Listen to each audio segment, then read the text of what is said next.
Hello everyone. इस video के अंदर हम जानेंगे कि कैसे हम रोज एंड कॉलम्स के अंदर सम वैल्यू को निकालते हैं।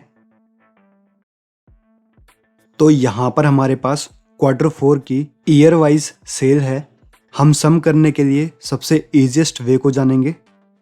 यहाँ पर हमको जनवरी मंथ का सम निकालना है, तो हम यहाँ पर आ जाएंगे।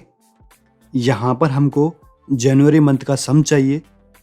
इसके बाद होम टैब के अंदर ऑप्शन है ऑटो सम, इसके ऊपर हम क्लिक करेंगे।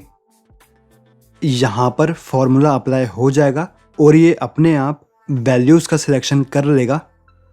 एंटर हम प्रेस करेंगे, वैल्यूज़ का सम हमारा निकल कर आ जाएगा।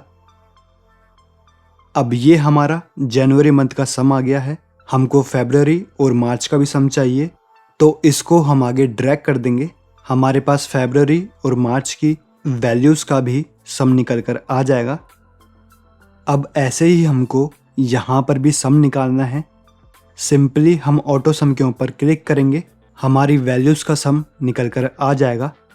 यहाँ पर भी इसको हम नीचे ड्रैग कर लेते हैं। तो इस वीडियो के अंदर बस इतना ही। इस वीडियो के अंदर हमने जाना कि कैसे हम रोज़ एंड कॉलम्स के अंदर वैल्यूज़ का सम निकालते हैं। आई होप ये वीडियो आपके लिए हेल्पफुल होगी। ऐसे ही और हेल्पफुल ट्यूटोरियल्स के लिए आप इन प्लेलिस्ट को चेकआउट कर सकते हैं।